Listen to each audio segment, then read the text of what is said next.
Hello everyone, welcome to my channel. तो आज हम करेंगे one shot formula series class 10th maths की, that is real numbers. Real numbers के हम सारे ही फार्मूलाज इस वीडियो में कंप्लीट करेंगे, ठीक है। तो वीडियो लंबी होने वाली है, तो वीडियो को लास्ट तक ज़रूर देखिएगा और सारे फार्मूलेज ही आपको रिवाइज हो जाएंगे एंड ये वीडियो जो है इंपॉर्टेंट है एग्ज़ाम के लिए, ठीक है। तो चलिए सबसे पहले रियल नंबर की हम बात कर लेते हैं। नंबर्स कौन कौन से होते हैं? नंबर होते हैं आपके 1, 2, 3, 4, ये क्या हो गए? नंबर्स हो गए, ठीक है। अब हम बात करते हैं नेचुरल नंबर की। नेचुरल नंबर जो होता है, नेचुरल नंबर इसको हम डिनोट करते हैं n से, ठीक है। और ये जो 1 से स्टार्ट होंगे उन्हें हम कहेंगे नेचुरल नंबर्स, ठीक है। लेकिन जो 0 से स्टार्ट होंगे, 0, 1, 2, 3, 4, तो ये क्या हो जाएंगे? हमारे होल नंबर्स। क्या होंगे? Whole numbers. ये किससे डिनोट होंगे? ये होंगे W से, ठीक है। तो नेचुरल नंबर्स जो 1 से स्टार्ट होते हैं और जो होल नंबर्स होते हैं वो 0 से स्टार्ट होते हैं, ठीक है। इतना क्लियर है। अब अगर मैं इन नंबर्स को रिप्रेजेंट करूं नंबर लाइन पे, अब हम क्या करेंगे? रिप्रेजेंट करेंगे इसे नंबर लाइन पे। रिप्रेजेंट नंबर लाइन, ठीक है। तो मैं नंबर लाइन बना देती हूँ। तो यहाँ क्या हो जाता है? 0, 1, 2, 3, 4। यहाँ पे क्या होते हैं? पॉजिटिव नंबर्स होते हैं और यहाँ पे क्या होते हैं? नेगेटिव नंबर्स होते हैं। -1, -2, -3, -4, ठीक है। तो ये यहाँ पे पॉजिटिव नंबर्स होते हैं, नेगेटिव नंबर्स होते हैं। तो नेगेटिव नंबर्स को हम क्या कहते हैं? इंटीजर्स कहते हैं। लेकिन जो इंटीजर्स होते हैं वो होते हैं पॉजिटिव भी होते हैं और नेगेटिव भी होते हैं। पॉजिटिव भी होते हैं और नेगेटिव भी होते हैं, ठीक है। तो अब आपको ये पता चल गया कि पॉजिटिव और नेगेटिव को हम क्या कहते हैं? इंटीजर्स कहते हैं। लेकिन पॉजिटिव और नेगेटिव नंबर्स को हम रियल नंबर्स भी कहते हैं। क्या कहते हैं? रियल नंबर्स, ठीक है। अब रियल नंबर्स के अंदर क्या क्या आ गया? आपका नेचुरल नंबर भी आ गया, ठीक है। आपका होल नंबर भी आ गया और आपके इंटीजर्स भी आ गए, ठीक है। जिसमें 0 से लेकर 1 तक, 1 वाले नेचुरल नंबर्स, 0 वाले होल नंबर्स और नेगेटिव और पॉजिटिव दोनों ही इंटीजर्स नंबर भी इसके अंदर आ जाते हैं, ठीक है। इतना क्लियर हो गया है। अब रियल नंबर्स जो हो जाते हैं वो 2 टाइप्स के हो जाते हैं। जो रियल नंबर हैं वो 2 टाइप्स के हम यहाँ पे बात कर लेते हैं। फर्स्ट वन इज़ रैशनल, ये हम पिछली क्लास में पढ़ चुके हैं। और एक हो जाता है हमारा इरैशनल, ठीक है। Rational and irrational. तो रैशनल क्या होते हैं? रैशनल हमारे P/Q की फॉर्म में होनी चाहिए, ठीक है। कैसे होने चाहिए? P/Q की फॉर्म में होने चाहिए। जैसे कि 0/1, -5/1, कुछ भी हो सकते हैं, ठीक है। लेकिन P/Q की फॉर्म में होना चाहिए और इंटीजर्स भी हो सकते हैं। लेकिन Q जो होता है वो कभी भी 0 के इक्वल नहीं होना चाहिए, ठीक है। नॉट इक्वल्स टू 0, ठीक है। रैशनल की अगर मैं बात करूँ तो ये भी 2 टाइप्स के होते हैं, दैट इज टर्मिनेटिंग और नॉन टर्मिनेटिंग। दोनों में हम डिफरेंस समझ लेते हैं। टर्मिनेटिंग का क्या मतलब हो जाता है? टर्मिनेटिंग का ये मतलब हो जाता है कि जैसे मैं एग्जांपल ले लेती हूँ, ये P/Q की फॉर्म में तो होनी ही चाहिए। जैसे मैं एग्जांपल ले लेती हूँ, दैट इज़ 2/10, ठीक है। तो 2/10 की वैल्यू अगर डिवाइड करते हैं तो क्या आ जाती है? 0.2। तो ये 2 जो है यहीं पे क्या हो जाता है? स्टॉप हो जाता है। क्या हो जाता है? यहाँ पे स्टॉप हो जाता है, ये आगे कंटिन्यू नहीं हो रहा है। दैट इज़ 0.222 ऐसे नहीं वैल्यूज़ आ रही है, इसमें खाली 0.2 वैल्यू आ रही है। तो दैट मीन्स यहीं पे स्टॉप होने का मतलब हो जाता है कि ये क्या है? टर्मिनेटिंग है, ठीक है। अब अगर मैं नॉन टर्मिनेटिंग की बात करती हूँ तो जैसे मैं बोलती हूँ 1.222, तो ये आगे कंटिन्यू चलता ही जा रहा है, तो इसे हम कहते हैं नॉन टर्मिनेटिंग, ठीक है। इतना क्लियर है। जब ये आगे कंटिन्यू हो रहा है तो इसको हम कैसे लिख सकते हैं? 1.2 डैश, ऊपर डैश लगा देते हैं, जिससे हमें ये चीज़ पता चल जाएगी कि ये जो 2 है वो आगे कंटिन्यू हो रहा है, ठीक है। इतना क्लियर है। ये भी नॉन टर्मिनेटिंग जो है P/Q की वैल्यू में ही होना चाहिए। लेकिन अगर ऐसे डिवाइड करके पॉइंट्स में आता है 2 to 2 आगे कंटिन्यू हो रहा है तो दैट इज नॉन टर्मिनेटिंग है और हमें क्या लगाना है? ऊपर डैश लगा देना है, ठीक है। अब मैं बात करती हूँ इरैशनल की। इरैशनल में क्या होता है? सबसे बेस्ट एग्जाम्पल होता है इरैशनल का, दैट इज़ पाई, ठीक है। पाई की वैल्यू क्या होती है? दैट इज़ 22/7 और ये होती है अप्रॉक्स वैल्यू। ये कोई फिक्स वैल्यू नहीं है कि पाई की यही वैल्यू होती है, तो ये तो होती है अप्रॉक्स वैल्यू, ठीक है। तो इसमें अगर हम डिवाइड करते हैं तो आंसर आता है आपका 3.1415926 और ये आगे कंटिन्यू चलता रहेगा। तो दैट मीन्स ये नॉन टर्मिनेटिंग तो है, ठीक है। नॉन टर्मिनेटिंग तो ये है, ठीक है। नॉन टर्मिनेटिंग तो ये है, लेकिन ये नॉन रिपीटिंग भी है। नॉन रिपीटिंग का क्या मतलब हो जाता है कि सेम वैल्यूज़ जो है वो रिपीट नहीं हो रही हैं। जैसे इसके अंदर क्या है, सेम वैल्यूज़ रिपीट हो रही हैं, 2 2 2 2 आगे कंटिन्यू हो रहा है, तो ये नॉन रिपीटिंग भी हो जाता है। ठीक है, नॉन रिपीटिंग। ठीक है, इतना क्लियर है। तो इरैशनल और रैशनल का आपको क्लियर हो गया है। ओके, टर्मिनेटिंग और नॉन टर्मिनेटिंग भी आपको क्लियर हो गया है। अब एक चीज़ और है जो मैं आपको बताना चाहती हूँ, दैट इज़ प्राइम नंबर और कंपोजिट नंबर्स क्या होते हैं। मैं इसके नीचे ही बात कर लेती हूँ, यहाँ पे हम नेक्स्ट टॉपिक पढ़ लेंगे। तो प्राइम नंबर्स कौन से हो गए? प्राइम नंबर्स आपके हो जाते हैं, जैसे ये आपका हो जाता है 2 3 5 7 11 15 13। ठीक है, प्राइम नंबर्स का क्या मतलब हो गया, जैसे 2 इंटू 1 करोगे तो भी 2 आएगा, 1 इंटू 2 करोगे तो भी आपका क्या आएगा, 2 ही आएगा। इससे ज़्यादा इससे आप किसी भी चीज़ को मल्टीप्लाई नहीं कर सकते हो। जैसे आप 2 को 3 से मल्टीप्लाई नहीं कर सकते, क्योंकि 2 की वैल्यू नहीं आएगी, 3 आएगा वो तो। ठीक है, तो ऐसे करके आप किसी और नंबर से इसे डिवाइड नहीं कर सकते हो, ये खाली 1 से ही होगा, तो उसे हम कहते हैं प्राइम नंबर्स। ठीक है, अगर मैं बात करती हूँ कंपोजिट नंबर्स की, कंपोजिट नंबर्स कौन कौन से हो जाते हैं, दैट इज़ 4 6 8 9 10, जो एक या दो से ज़्यादा नंबर्स से इंटू करके हमारी ये सेम वैल्यू आ सकती है। जैसे मैं 4 का लेती हूँ तो दैट इज़ 1 तो है ये आपका, 1 इंटू 4 4, 2 इंटू 2 आपका क्या आ जाता है, 4 आ जाता है, और 4 इंटू 1 भी करोगे तो भी आपका क्या आएगा, वैल्यू 4 आएगा। तो एक से ज़्यादा नंबर से आप इंटू कर सकते हो तो आपकी ये 4 वैल्यू आ जाएगी, तो उसे हम कहते हैं कंपोजिट नंबर्स। ठीक है, इतना क्लियर हो गया है। ठीक है, अब हम पढ़ते हैं इक्विलेट डिवीजन लामा। अब हम बात कर रहे हैं इक्विलेट डिवीजन लामा की। लामा का क्या मतलब होता है, सबसे पहले आपको ये समझना चाहिए, ये एक प्रूवन स्टेटमेंट होती है जिससे अदर स्टेटमेंट को आप इम्प्रूव कर सकते हो। ठीक है, कि आप किसी भी अदर स्टेटमेंट को क्या कर सकते हो, प्रूव कर सकते हो। वो अदर स्टेटमेंट जो होगी वो नेक्स्ट होगा, दैट इज इक्विलेट डिवीजन एल्गोरिथम। ठीक है, मतलब इस वाली थ्योरम को लेकर हम वो वाला जो है इक्विलेट डिवीजन एल्गोरिथम को हम प्रूव कर सकते हैं, सॉल्व कर सकते हैं क्वेश्चंस। ठीक है, तो अब इसमें हमें क्या गिवन है, given positive integers A and B. ठीक है, A and B positive integers हमें दे रखे हैं, there exist unique integers Q and satisfying, हमें ये चीज़ सेटिस्फाई करनी है। अब आपको ये देख के कुछ समझ नहीं आएगा कि आपको क्या चीज़ इसके अंदर बतानी है, क्या चीज़ हमें इसमें प्रूव करनी है। सबसे पहले आपको पता होनी चाहिए रिमाइंडर थ्योरम। क्या पता होनी चाहिए, रिमाइंडर थ्योरम। ठीक है, रिमाइंडर थ्योरम आपको पता होनी चाहिए। रिमाइंडर थ्योरम क्या होती है, dividend is equals to divisor into quotient plus reminder.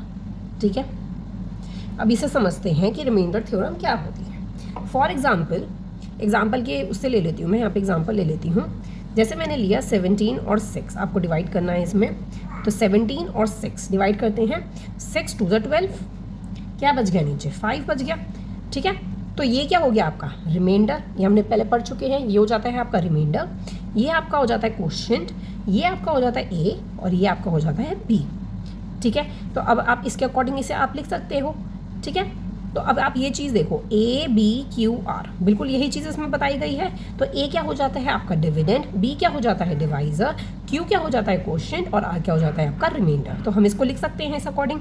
तो 17 is equals to 6 into 2 plus 5। ठीक है, इतना क्लियर हो गया। अब आपको बहुत आसानी से क्लियर हो गई होगी ये चीज़। तो क्यू और आर ज़ीरो भी हो सकते हैं। ठीक है, ये आपको याद रखना है, Q and R can also be zero. ठीक है, वो क्या हो सकते हैं, ज़ीरो भी हो सकते हैं। ठीक है, इतना क्लियर हो गया है। यहाँ पे मैं लिख देती हूँ इक्विलेट डिवीजन एल्गोरिथम। ठीक है, ये क्या होता है आपका, मैं यहाँ पे लिख देती हूँ कि क्या चीज़ होती है। An algorithm is a series of well defined steps which gives a procedure for solving a type of problem। समझते हैं इसे क्या है। एल्गोरिदम क्या होता है, जिसके अंदर वेल डिफाइंड स्टेप्स होते हैं, जिस प्रोसीजर के अकॉर्डिंग हम किसी भी प्रॉब्लम को क्या कर सकते हैं, सॉल्व कर सकते हैं। ठीक है, अब मैं इसमें एग्जांपल लेके हम बात करते हैं। मैं एग्जांपल ले लेती हूँ इसके अंदर, यहाँ पे हम ले लेते हैं एग्जांपल दैट इज़ 455 एंड 42। इसके अकॉर्डिंग हम करेंगे that is A is equals to B into Q plus R. ठीक है, इस अकॉर्डिंग हम सॉल्व करने वाले हैं इसको। चलिए हम डिवाइड कर लेते हैं। तो डिवाइड करते हैं हम, 42 रखेंगे हम एज अ ए। ठीक है, तो 45 अपॉन 42 इसको डिवाइड कर लेते हैं। तो आपका क्या आ जाता है, तो हम ले लेते हैं 10 से ही ले लेते हैं डायरेक्ट। तो ये हो जाता है आपका 420। क्या बच गया, तो ये आपका बच जाता है 35। ठीक है, इसको अब आगे हम कंटिन्यू करेंगे जब तक हमारा रिमाइंडर 0 नहीं आ जाता। तो अब हम लेंगे, ये क्या था हमारा ए, ये क्या था हमारा बी, ये था हमारा क्वोशेंट और ये था हमारा रिमाइंडर। इसको हम यहाँ पे लिख देते हैं सबसे पहले, that is 455 is equals to 42 into 10 plus 35। ठीक है, आगे फर्दर सॉल्व करते हैं। 35 अब हमारा हो जाता है बी, और जो बी था हमारा वो 42 यहाँ पे हम लिख देते हैं, वो हमारा ए हो जाता है। तो चलिए डिवाइड कर लेते हैं। तो ये आपका हो जाता है 1 जा 35, क्या बच गया नीचे, आपका बच गया 7। ठीक है, तो इस अकॉर्डिंग दोबारा लिख देते हैं। तो 42 is equals to 35 into 1 plus 7। आगे इसको फिर से ले लेते हैं, रिमाइंडर हमारा 0 नहीं आया अभी भी, तो इसको हम ले लेंगे 35। तो 7 से 35 होता है, तो 35 नीचे क्या बच गया 0, क्या बच जाता है 0, तो हमारा ख़त्म हो गया है। तो अब हम यहाँ पे क्या लिख सकते हैं, 35 is equals to 7 into 7 plus 0। तो रिमाइंडर क्या आ गया हमारा 0 आ गया। तो यहीं पे हमें इस क्वेश्चन को क्या करना होगा, रोक देना होगा, स्टॉप कर देना होगा। ठीक है, तो इस अकॉर्डिंग हमारा ऐसा क्वेश्चन आएगा एग्जाम में, तो हमें HCF भी बताना होगा लास्ट में। HCF ऑफ 455 एंड 42 इज क्या हो जाता है आपका, दैट इज 7। जो आपका लास्ट में भी होगा वो आपका क्या होगा, HCF होगा। ये चीज़ आपको इसके अंदर याद रखनी है। ठीक है, ये चीज़ हमें बहुत अच्छे से क्लियर हो गई है। अब आगे हम पढ़ते हैं fundamental theorem of arithmetic. Fundamental theorem of arithmetic. Every composite number can be represented as a product of its prime number. ठीक है, कंपोजिट नंबर मैंने आपको बताया था कि हर कंपोजिट नंबर जो है वो एज अ प्रोडक्ट मतलब क्या हो जाता है, into of a prime number का। ठीक है, जैसे अगर मैं ले लेती हूँ 240, ठीक है, तो सिंपली हमें इसके अंदर क्या करना होगा, हमें इसके फैक्टर्स निकालने होंगे। जैसे मैं 240 के फैक्टर्स निकाल लेती हूँ। 2 से जाएगा 2 1 से 2 2 0, 2 6 जा 12 0, 2 3 जा 6 0, 2 30 जाएगा 15। ठीक है, फिर जाएगा 3 से 3 5 जा 15, फिर उसके बाद 5 1 जा 5। तो फंडामेंटल थ्योरम ऑफ एल्गोरिथम में क्या होता है, ये फैक्टर्स हमें यहाँ पे लिखने होंगे। दैट इज़ 2 इंटू 2 इंटू 2, कितना 2 है 1 2 3 4, इंटू 2 इंटू 3 इंटू 5। ठीक है, तो हमें क्या निकालने होते हैं, फैक्टर्स निकालने होते हैं। जैसे अगर मैं बात करती हूँ 81 की, तो 81 को निकालो, 81 को 3 27 3 हो जाएगा 9 जा, और 3 जा 3 1 जा। ठीक है, तो ये हमारे फैक्टर्स निकल गए हैं, 3 इंटू 3 इंटू 3 इंटू 3। ठीक है, तो ये होता है fundamental theorem of algorithm arithmetic. ठीक है, ये तक क्लियर हो गया है। ओके, तो थ्योरम 1.3 है आपकी, let's P be a prime number. तो P हमें लेना है कि प्राइम नंबर है। If P divides A square, अगर P जो है वो A स्क्वायर से डिवाइड कर दिया जाए तो P जो है A से भी डिवाइड हो सकता है, where A is a positive integer. ठीक है, A आपका पॉजिटिव इंटीजर हो जाएगा। देखो हम P as a prime number लोगे तो उसको A स्क्वायर से अगर डिवाइड करते हो तो वो A से भी डिवाइड हो सकता है। ठीक है, और A क्या होता है आपका, एक पॉजिटिव नंबर होता है। तो इस चीज़ को हम कैसे प्रूफ करेंगे, तो हम यहाँ पे प्रूफ करते हैं। ठीक है, हम यहाँ पे प्रूफ करेंगे, तो हम क्या करेंगे, let A is equals to P1 comma P2 dash dash dash Pn। तो P1 P2 ये क्या होते हैं, प्राइम नंबर्स हैं। ठीक है, ये क्या है, प्राइम नंबर्स। तो A का स्क्वायर अगर होगा तो A इंटू A हो गया, इज इक्वल्स टू P1 का स्क्वायर P2 का स्क्वायर डैश डैश Pn का स्क्वायर। ठीक है, हम इस तरीके से लिख सकते हैं, या फिर आप एक तरीके से और लिख सकते हैं, that is P1 P2 Pn into P1 P2 Pn, मतलब आप इंटू करके डबल करके लिख सकते हैं। और यहाँ पे आपको पता ही है, यहाँ पे आपका आ जाएगा A स्क्वायर। ठीक है, जैसे अगर मैं एग्जांपल लूँ, मैं यहाँ पे एक एग्जांपल ले लेती हूँ, दैट इज़ 81 का लेती हूँ। 81 का जो फैक्टर्स होते हैं वो क्या होते हैं, मैंने अभी ऊपर दिखाया 3 इंटू 3 इंटू 3 इंटू 3 होता है। ठीक है, इतना क्लियर है। तो हम 3 को जो है 81 से डिवाइड कर सकते हैं, ठीक है। जो a जो हो जाता है वो हो जाता है 3 इंटू 3, ठीक है। सॉरी 9 जो हो जाता है वो हो जाता है आपका 3 इंटू 3। तो हम क्या है 3 जो है वो 9 से भी क्या कर सकते हैं, डिवाइड कर सकते हैं, ठीक है। जैसे हम 3 को 81 से डिवाइड कर सकते हैं वैसे ही हम 3 को 9 से भी डिवाइड कर सकते हैं, बिकॉज 9 का स्क्वायर क्या हो गया 81 हो गया, ठीक है। तो मैंने ऊपर क्या बात करी, जो p जो है वो a से भी डिवाइड हो जाएगा और वो a स्क्वायर से भी डिवाइड हो जाएगा वो नंबर। ऐसी 3 जो है वो 9 से भी डिवाइड हो जाएगा और 81 से भी डिवाइड हो जाएगा, ठीक है। इतना क्लियर हो गया है। अब नेक्स्ट हमें दे रखा है theorem 1.4 that is √2 is irrational. तो ये चीज़ हमें प्रूफ करके दिखानी है। देखो हमारे कुछ स्टेप्स हैं। सबसे पहले आपको कॉन्ट्रडिक्शन करना होगा कि √2 जो है वो रैशनल है। जब वो रैशनल प्रूफ नहीं हुआ तो इसका मतलब ये हो जाएगा कि वो क्या है, इरेशनल है, ठीक है। तो इसको हम प्रूफ करते हैं, ठीक है। ये बहुत इंपॉर्टेंट क्वेश्चन होता है। ऐसे ये क्वेश्चन जो है कि इसको प्रूफ करो, इसको प्रूफ करो, ये पूछा जाता है कि √2 को √5 को ये इरेशनल है, तो ये पूछी जाती है। तो हम कैसे स्टार्ट करेंगे, let us assume that the contrary that √2 is rational.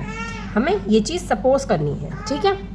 हमें ये चीज़ पता है कि रैशनल जो होता है वो मैंने आपको बताया था क्या होता है, वो p/q के फॉर्म में होता है। तो √2 जो है वो किस फॉर्म में लिखना है हमें, दैट इज a/b की फॉर्म में, ठीक है। तो और मैं यहाँ पे बोल सकती हूँ कि a एंड b आर को प्राइम्स, ठीक है। वो क्या हो गए, को प्राइम्स हो गए, ओके। तो अब क्या हो गया, √2 को हमने p/q की फॉर्म में लिखा और a और b जो है वो को प्राइम्स हैं, ठीक है। ये चीज़ हमने सपोज कर ली है। तो अब हम जब इसको क्रॉस मल्टीप्लिकेशन करेंगे तो क्या आ जाएगा, √2, ठीक है, √2 b is equals to a आ गया आपका, ठीक है। अब हम क्या करेंगे, स्क्वायर करेंगे, स्क्वायरिंग बोथ साइड्स, ठीक है, बोथ साइड्स, दोनों ही साइड्स को क्या करेंगे, हाँ स्क्वायर करेंगे। तो क्या हो जाएगा, √2 को हम √2 से करेंगे तो आपका 2 हो जाता है, 2b स्क्वायर हो जाएगा इज इक्वल्स टू a का स्क्वायर हो जाता है, ठीक है। तो अब क्या है, जो हमने ये वाली जो थ्योरम पढ़ी थी दैट इज़ 1.3, उसमें भी यही था, a से इंटू करोगे तो भी आप मतलब 3 को जो है वो 9 से आप कर दो तो 9 आ जाएगा, मतलब 3 का स्क्वायर करोगे तो ऐसे ही आप 81 से आप कर सकते हो। उसी तरीके से अगर हम a के स्क्वायर इज डिविजिबल बाय 2 से भी डिविजिबल है और a भी जो हो गया वो भी 2 से डिविजिबल होगा, ठीक है। ये हमने थ्योरम पढ़ी है। थ्योरम हमने क्या पढ़ी है, थ्योरम 1.3 हमने पढ़ी है कि जो a स्क्वायर से डिविजिबल होगा 2 तो वो a से भी डिविजिबल होगा 2, ठीक है। तो उसी अकॉर्डिंग मैं इसको अब मैं क्या करने वाली हूँ, इस अकॉर्डिंग मैं क्या कर सकती हूँ, c एज अ इंटीजर ले सकती हूँ। तो क्या हो सकता है, a is equals to 2c और इसमें c क्या होगा, c इज एनी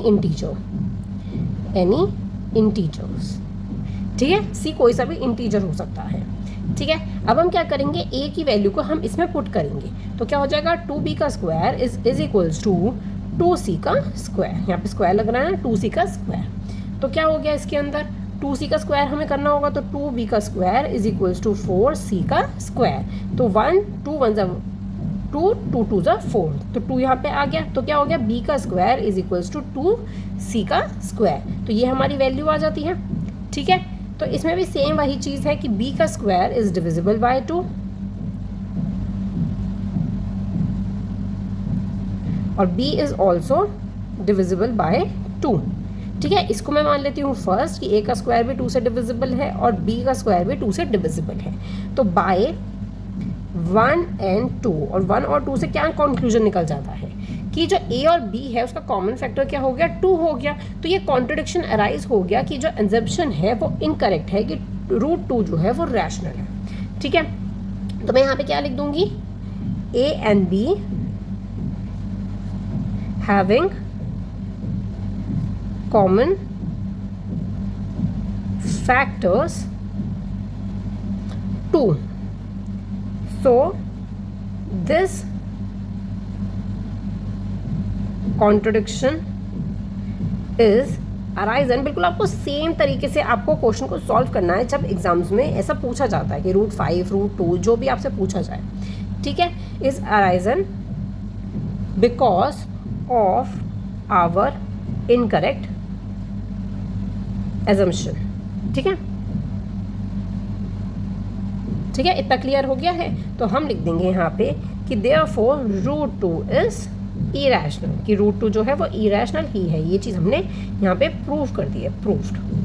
ठीक है, ये चीज़ हमने यहाँ पे प्रूफ कर दी है। ठीक है, क्योंकि हमारा क्या हुआ, कॉमन फैक्टर निकले हैं 2। ठीक है, और ए और बी का तो हम ये चीज़ प्रूफ नहीं कर पाए कि वो की रैशनल है रूट 2 पी अपॉन क्यू की फॉर्म में है। ठीक है, तो इस तरीके से आपको सारे क्वेश्चन को सॉल्व करना है। एज अ थ्योरम दे रखा था, तो इस तरीके से आपको सॉल्व करके दिखाना है। अब नेक्स्ट हम करेंगे थ्योरम 1.5। चलिए थ्योरम देखते हैं। Theorem 1.5, let x be a rational number. x एक रैशनल नंबर है हुज डेसिमल एक्सपेंशन टर्मिनेट, उसका डेसिमल एक्सपेंशन जो है वो टर्मिनेट करता है। Then x be express in the form of p q में एक्सप्रेस हो सकता है where p and q are coprimes हैं। ठीक है, and the prime factorization of q is in the form of 2n 5n where n and m are non negative integers. Non negative मतलब कि positive integers. ठीक है, तो चलिए इसे कैसे हम सॉल्व करेंगे। सपोज मैं लेती हूँ p अपॉन q, कोई भी वैल्यू ले सकती हूँ मैं, दैट इज 33 अपॉन 100 ले लेती हूँ मैं। तो इसका क्या वैल्यू आ गया 0.33, यहाँ पे स्टॉप हो गया। ठीक है, पॉजिटिव इंटीजर्स हैं। ओके, इरेशनल फॉर्म में हो गया क्योंकि यहाँ पे स्टॉप हो चुका है। ठीक है, तो अब आपको एक चीज़ और, मैं इसे अगर हम डिवाइड करते हैं, सपोज चलो मैं डिवाइड करके दिखाती हूँ। तो 100 और 33 क्या होगा, पहले पॉइंट लगेगा, यहाँ पे क्या लगेगा 0 लगेगा। तो क्या हो जाएगा 3 से हो जाएगा 300, क्या बच गया 30 बच गया। एक और 0 लगाएंगे तो फिर से 3 आ जाएगा। तो क्या हो गया 300 पे क्या हो गया 0 हो गया, यहाँ पे स्टॉप हो गया, रिमाइंडर 0 आ गया। ठीक है, यही चीज़ मैं बोल रखी है कि पॉजिटिव इंटीजर्स होते हैं ये कभी भी 2n 5n की फॉर्म में प्राइम फैक्टराइजेशन होना चाहिए। तो वो कैसे हम कर सकते हैं। अब सपोज मैं अगर 100 का ले लूँ, 100 के अगर मैं प्राइम फैक्टराइजेशन करूँ तो क्या आ जाएगा 250 225 21 और ये सॉरी यहाँ पे आ जाएगा 5 से कर लेती हूँ, 5 5 5 1। ठीक है, तो ये प्राइम फैक्टर्स हो गए। तो 100 के क्या हो गए 2 इंटू 2 इंटू 5 इंटू 5, तो ये 2 की इंटू 5 2 की पावर। तो ये क्या हो गया, ये इस फॉर्म में हो गया 2n 5n की फॉर्म में हो गया। तो यही चीज़ इसमें बताई गई है कि ये पॉजिटिव इंटीजर्स होते हैं m और n। ठीक है, तो ऐसे करके आपको इसमें बताया गया इस थ्योरम में। नेक्स्ट थ्योरम हमें दे रखी है 1.6। अब 1.6 में हमें क्या चीज़ दे रखी है कि let x p upon q be a rational number. Rational number है such that the prime factorization of q is of the form 2n 5n की फॉर्म में ही होगा। m और n जो है पॉजिटिव होंगे, लेकिन x जो है वो डेसिमल एक्सपेंशन जो है वो टर्मिनेट हो रहा होगा, मतलब कि स्टॉप हो रहा होगा। ठीक है, तो वही चीज़ मैं बोली है p अपॉन q, मैं वैल्यू ले लेती हूँ 2 और 12 और नीचे की वैल्यू ले लेती हूँ 2 इंटू 5n। ठीक है, तो इसे सॉल्व करोगे तो क्या आएगा 2 की पावर 2 हो गया, तो ये 4 इंटू 5 की पावर 2 हो जाता है। तो ये हो जाता है 5 की पावर मैं 1 ले लेती हूँ, 2 से ज़्यादा बेटर है कि मैं 1 ले लूँ। ठीक है, 2 की पावर 2 और 5 की पावर 1। तो इसको जब हम सॉल्व करेंगे तो 12 20 तो जब हम इसको डिवाइड करेंगे तो 20 और 12, चलिए डिवाइड करते हैं। तो पहले तो 0 लग जाएगा, पॉइंट लग जाएगा यहाँ पे, तो ये आ जाएगा 6 120। तो ये क्या हो गया यहाँ पे स्टॉप हो गया। तो यहाँ पे क्या आ गया 0.6, तो ये यहाँ पे आके क्या हो जाता है स्टॉप हो जाता है। वही सेम चीज़ में भी बोली हुई है। ठीक है, इतना क्लियर है 1.5 और 1.6 थ्योरम। अब देख लेते हैं 1.7 थ्योरम। 1.7 हमें क्या गिवन है, let x p upon q be are rational number such that the prime factorization of q is not in the form. अब बोला गया कि वो इस फॉर्म में नहीं होगा। n और m जो है वो नॉन नेगेटिव नंबर्स होंगे, मतलब पॉजिटिव नंबर्स होंगे। Then x has a decimal expansion which is non terminating and repeating भी हो रहे होंगे और नॉन टर्मिनेटिंग भी होगा। ठीक है, तो देख लो p अपॉन q की फॉर्म में अगर मैं लेती हूँ 1/3, तो ये क्या हो जाता है 0.3। देखो 0.3 और बार लग जाएगा बिकॉज ये रिपीटिंग हो रहा होगा। करके देख लेते हैं 3 और यहाँ पे 1। ठीक है, पॉइंट लगाऊंगी 0 लग जाएगा, 3 3 9 1 बच गया, फिर दोबारा 0 लग जाएगा, फिर से 3 आ जाएगा। तो ये चीज़ क्या है रिपीट हो रही है, तो इसलिए यहाँ पे बार लगा दिया मैंने। ठीक है, तो ये क्या हो गया non terminating plus non repeating. ठीक है, मतलब रिपीटिंग। ओके, ऐसे ही अगर मैं एग्जांपल लेती हूँ 3/11 का, 3/11 को करके देखो 11 3 पॉइंट लगाया 0 हो गया, तो ये क्या हो जाता है 2 हो जाएगा 22, क्या बच गया नीचे 8, फिर से 0 लग गया 80 7 77, फिर से 3 बच गया, तो एक और 0 लग जाएगा, फिर से 2 तो ये 2 7 2 7 बार बार क्या होगा रिपीट होगा। तो इसमें क्या आ जाएगा आपका 0.27 बार। ठीक है, इसके ऊपर क्या लग गया बार, मतलब जो कि रिपीटिंग है, नॉन टर्मिनेटिंग है, वो चीज़ हमें इसके अंदर बतानी है, जो कि 2n और 5n की फॉर्म में नहीं है। ठीक है, तो ये दोनों तीनों थ्योरम बहुत इजी थी, आपको सिर्फ ये इस फॉर्म में लिखना था। ठीक है, इतना कुछ खास नहीं था इन थ्योरम्स में। तो यहाँ पे ये रियल नंबर की सारे फॉर्मूला, सारे थ्योरम जो है हमने कंप्लीट कर ली है। वीडियो पसंद आई हो तो लाइक ज़रूर कर दीजिएगा, और इन सब की फोटो क्लिक करके मैं इंस्टाग्राम पे डाल दूंगी। अगर आपने अभी तक इंस्टाग्राम पे मुझे फॉलो नहीं किया हो तो लिंक आपको डिस्क्रिप्शन में मिल जाएगा। ठीक है, फेसबुक का भी लिंक मिल जाएगा, फेसबुक पेज का, तो वहाँ पर भी मैं इनकी फोटोज़ क्लिक करके डालूंगी, तो आप कभी भी जाके रिवाइज कर सकते हैं। टेलीग्राम पर भी मैं डाल दूँगी। ठीक है, फॉलो करना मत भूलिएगा। वीडियो पसंद आई हो तो लाइक ज़रूर करिएगा। Thank you so much for watching, bye bye.